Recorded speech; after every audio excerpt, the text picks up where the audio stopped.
अरिहन्ताणं नमो सिद्धाणं नमो आयर्याणं नमो भुवज्जायाणं नमो लोये सभ्यसाहूणम्। बोलो चंद्रगिरि के चंद्र प्रभु भगवान की, गुरु नाम गुरु आचार्य ज्ञान सागर जी महाराज की, मूक माटी रचयिता आचार्य परमेष्टि गुरुदेव की, पूज्य व्यापक मुनिश्री समय सागर जी, योग सागर जी, नियम सागर जी, सुधा सागर जी व समता सागर जी महाराज की, पूज्य मुनि श्री चंद्रप्रभु सागर जी व निरामय सागर जी महाराज की।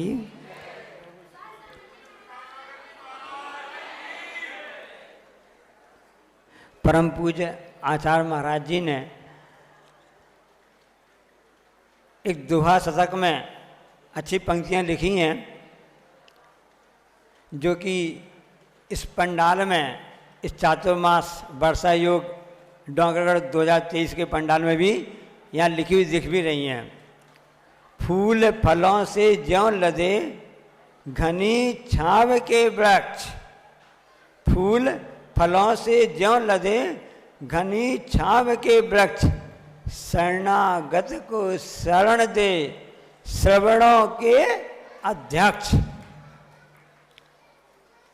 बात चलती हमेशा, भाई चुनाव हो रहा है, अध्यक्ष कौन लड़ रहा है, अध्यक्ष पद पर कौन खड़ा हो रहा है। क्यों भैया, क्या आप अध्यक्ष का चुनाव लड़ रहे हैं क्या? तो अध्यक्ष पद के लिए होड़ चल रही है, चाहे वो पार्टी के अध्यक्ष हो, समाज का अध्यक्ष हो, या ट्रस्ट का अध्यक्ष हो, समिति का अध्यक्ष हो, किसी भी धर्म समुदाय, ऐसा नहीं, सभी में अध्यक्ष की होड़ लगी है कि कौन अध्यक्ष बनेगा। देश का भी अध्यक्ष होता है, राष्ट्र का भी अध्यक्ष होता नहीं होता है। लेकिन यहाँ पर आचार्य ने कितनी अच्छी पंक्तियाँ लिखी हैं। पंच परमेष्टि हमने भी पाठ किया। आचार्य परमेष्टि के लिए जो कहा गया है कि वो आचार्य परमेष्टि जो होते हैं वो श्रमणों के अध्यक्ष कहलाते हैं। वो अपना पद कोई अपने आप उनका पद ऐसा नहीं होता कि उसी होड़ में कोई रहता है। जो मुनियों के लिए शिक्षा दीक्षा देते हैं और पूरे गण का पोषण करते हैं, वो श्रवणों के अध्यक्ष कहलाते हैं। आचार्य श्री ने इसमें पंक्ति में क्या विशेषता लिखी है, उन वो अध्यक्ष कैसे कहलाते हैं? श्रवण अध्यक्ष ना, फूल फलों से ज्यों लदे, जिस प्रकार से वृक्ष होता है फूल और फलों से लद जाता है। अभी की बात, सबकी बात नहीं है, पतझड़ के मौसम की बात नहीं है। पतझड़ आता है तो पूरा पेड़ तो सूखा हो जाता है, टहनी टहनी और तना बस दिखते हैं, मतलब फूल दिखते ना, पत्ते दिखते हैं। और जब आई बसंत की बहार, और उसके बाद जब सावन की फुहार आ जाती है, तो वही जो सूखा वृक्ष है पतझड़ में वीरान हो गया था, वह अपने आप सावन में हरा भरा हो जाता है। समय आने पर उस पर फूल लगते हैं और वही फूल बाद में फल की ओर परिणत कर जाते हैं। और वह वृक्ष कैसा हो जाता है? घनी छांव के वृक्ष। और जो भी वहाँ पर उससे निकलता है, उसके सामने से गुजरता है, पास से गुजरता है, उसकी छाया के उसको लाभ मिल जाता है।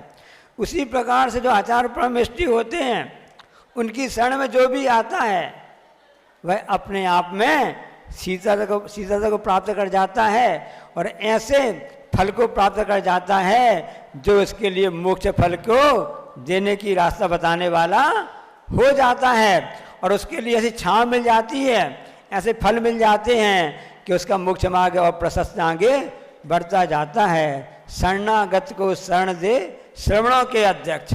इसी तरह से आचार्य परमेष्टि होते हैं। लेकिन हमारी मानसिकता किस प्रकार से होती जा रही है? हम गुरु चरणों में तो आते हैं, संसार के वैभव मांगने के लिए आते हैं, अपना दुख दर्द को सुनाने के लिए आते हैं, जबकि उनके चरणों में तो ऐसी शीतल छांव मिलती है जो हमारे अनंत परमेष्टि सिद्ध परमेष्टि बनने की मार्ग बता देती है। लेकिन हमारे मन में कसा इतनी चलती रहती हैं कि उसके कारण से हम संसार में भटकते रहते हैं। इनकी शरण पाकर भी इनकी शरण का हम सच्चे अर्थों में लाभ ले नहीं पाते हैं। किसी व्यक्ति ने लिखा है 4 प्रकार के व्यक्ति होते हैं। कितने प्रकार के व्यक्ति होते हैं? 4 प्रकार के व्यक्ति होते हैं। कौन सी वैरायटी के? अब जैसे बोलते हैं ना भारत देश कैसा है, हिंदू मुस्लिम सिख ईसाई, ऐसा कहते ना। इसी प्रकार पूरे संसार में 4 प्रकार के व्यक्ति होते, 5वां होता ही नहीं है। ऐसे कैसे कह सकते हैं आप? ऐसा ही है। पहला व्यक्ति कहता है कि तेरा भी मेरा है और मेरा भी मेरा है। तेरा तो मेरा है, मेरा तो मेरा है, तेरा भी मेरा है। ऐसे व्यक्ति किस प्रकार के होते हैं? जैसे दुर्योधन कौरव थे। वो क्या कहते थे कि हमारा राज्य भी है और जो तुम्हारा राज्य था वो भी मेरा है, तो तेरा भी मेरा, मेरा भी मेरा है। ऐसे व्यक्ति पहले प्रकार के होते हैं। दूसरे प्रकार के व्यक्तियों को जब देखते हैं तो उसमें वो कहते हैं भाई तेरा तो तेरा है और मेरा तो मेरा है, आप अपना संभालो, हम अपना काम देख रहे हैं। लगता भी सही बात है ना। तो ऐसे व्यक्ति थे युधिष्ठिर, भीम, अर्जुन, नकुल, सहदेव, ये पांडव थे ना। इनका कहना था भाई कौरव भाई आपका तो आपका है, आप अपना ले लो और हमारा हमको दे दो। तुम्हारा तेरा तो तेरा है और मेरा तो मेरा है। ऐसा कहने लगे। 2 प्रकार के व्यक्ति समझ में आ गए ना। अब आप विचार करना हम किस प्रकार, हमारा नंबर किस में आता है। अब तीसरे नंबर की बात आती है। तीसरे नंबर में कहा जाता है कि तेरा तो तेरा है और मेरा भी तेरा है। अरे बड़ी उदारता है भाई, आपका तो आपका है ही है, हमारा भी आप ले लो। ऐसे व्यक्ति जो जिनकी श्रेणी में आते हैं, ऐसे मर्यादा पुरुषोत्तम रामचंद्र जी थे। मर्यादा पुरुषोत्तम रामचंद्र जी थे कि भाई भरत मेरा भी तुम्हारा है, तुम्हारा तो है ही है, कोई बात नहीं, हमको अपने पिताजी की आज्ञा का पालन करना है। तो कैकेयी माँ का ध्यान रखना, कौशल्य का ध्यान रखना, हम तो जा रहे जंगल की ओर, वनवास की ओर, तुम्हारा तो तुम्हारा है ही है, मेरा भी तुम्हारा है। ऐसे 3 प्रकार के व्यक्ति हो गए। अब चौथे प्रकार के व्यक्ति आते हैं, वो हमारे बाजू में बैठे हुए हैं। ये क्या कहते हैं? न तेरा है न मेरा है, दुनिया तो 4 दिन का बसेरा है, संसार में कोई भी हमारा नहीं है। ऐसे चौथे प्रकार के व्यक्ति कहलाते हैं जो कहते हैं कि न तेरा है न मेरा है, दुनिया तो 4 दिनों का बसेरा है। हमको विचार करना चाहिए कि हमारी गिनती किस में आती है, हमको कैसे बनना है। क्योंकि बात तो सत्य है कि दुनिया 4 दिनों का मेला, सब कुछ यहीं पर यहाँ पर रह जाएगा। किसी व्यक्ति ने पूछा आचार्य श्री से, अपने आचार्य महाराज जी तो बहुत ही प्रश्नों के जवाब देने बड़ी कुशलता से काम करते हैं, अनुभव वचन का प्रयोग करते हैं।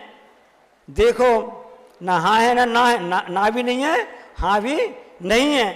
और कई लोग तो प्रश्न प्रायश्चित लेने भी आते हैं, कुछ लोग तो प्रतिमा के प्रश्न करने आते हैं और उपास्य लेने आते हैं, कुछ लोग तो परीक्षा करने भी आते हैं। ये देखे तो सही इसके विषय में आचार्य श्री का क्या कहना है, आचार्य श्री क्या कहते हैं। आचार्य श्री वर्तमान में बहुत जगह से चल रहा है और कुछ लोग रिद्धि सिद्धि के मंत्र आदि देते हैं, यंत्र आदि देते हैं। तो इस ढंग से तो उसको रखना चाहिए कि नहीं रखना चाहिए? घर में यंत्र तो रखना चाहिए कि नहीं रखना चाहिए? सब जानते ना। अब देखो गुरु महाराज जी ने कितना अच्छा उत्तर दिया। प्रश्न पूछा गया आचार्य महाराज जी से कि घर में यंत्र रखना चाहिए कि नहीं रखना चाहिए, तब आचार्य महाराज जी ने बहुत ही अच्छा उत्तर दिया। आचार्य श्री ने कहा हम ये तो नहीं जानते कि घर में यंत्र रखना चाहिए कि नहीं रखना चाहिए, पर मैं इतना जरूर जानता हूँ कि मन में नमो का मंत्र अवश्य रखना चाहिए। जो व्यक्ति मन में नमो का मंत्र रखता है, मंत्र की माला फेरता है, उसकी साधना करता है, एक दिन ऐसा जरूर आएगा कि उसकी गिनती भी पंच परमेष्टि में हो जाएगी। इसका मतलब ये हो गया जिसने नमो का मंत्र का ध्यान किया, अध्ययन किया, चिंतन मनन किया, वो तो यही हमेशा उसकी भावना बन जाएगी कि न तेरा है न मेरा है, दुनिया तो 4 दिनों का बसेरा है। बोलिए अहिंसा परमो धर्म की जावाणी के ज्ञानते हैं सूझें लोकालोक, सुवाणी मस्तक धरू सदा दी तुम लोग। हे जिनवाणी भारती तुम जपो दिन रह, जो तेरो शरणा गए।